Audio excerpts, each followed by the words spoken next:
Halo semuanya, kembali lagi dalam siri Kumpul Bitcoin. Dan ini merupakan episod 2. Dan ya, seperti biasa kita akan teruskan rutin mingguan kita, iaitu aku akan beli Bitcoin sebanyak RM100. So sebelum aku start video ni, aku nak pesan dan aku nak nasihat. Video ni bukan financial advice. So sebelum korang beli sebarang coin ataupun korang terjun dalam dunia kripto ni, do your research and analysis. So, kita terus ke videonya. So, dekat sini aku akan beli Bitcoin menggunakan Luno. So, kalau korang nampak wallet aku ada RM100. Ya, so aku akan beli Bitcoin dengan RM100 ni. Aku habiskan semua.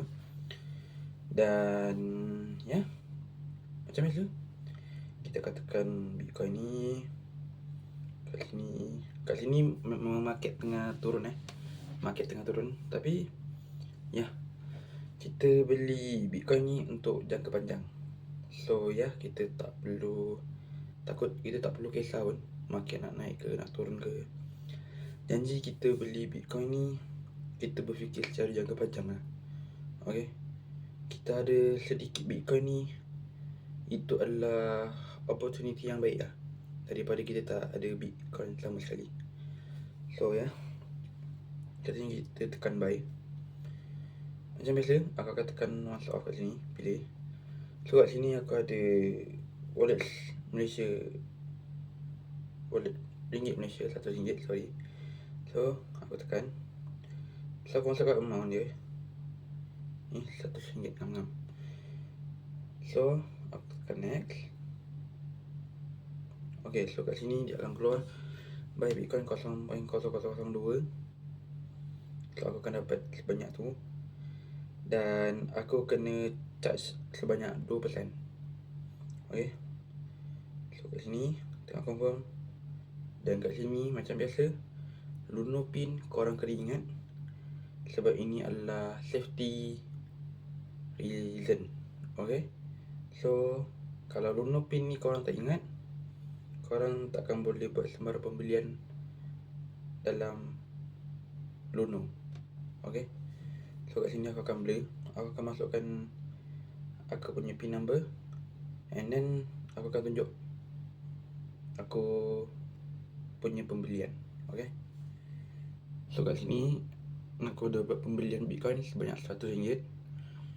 So ya, aku tunjuk sini. Sekarang aku punya Bitcoin ada 0.007172 yang bernilai RM310. Okay, so kat sini korang dah nampak aku beli Bitcoin sebanyak RM100. Okay, so ya, itu saja video untuk Kumpul Bitcoin episod 2 ni. Dan ya, sebelum aku tutup video ni, aku nak ingatkan bahawa investment dalam kripto ni hanya untuk Bitcoin saja.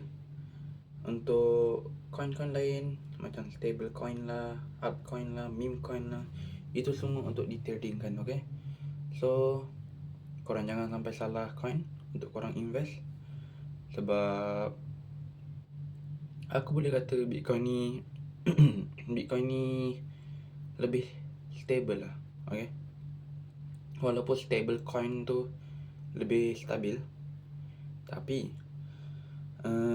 bagi aku Bitcoin ni macam emas digital lah. Okay, emas digital. Okay, so ya, korang kumpul banyak-banyak sebelum masanya berakhir.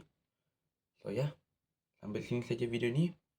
Dan sebelum aku tutup, aku nak bagi tahu, video ni bukan financial advice.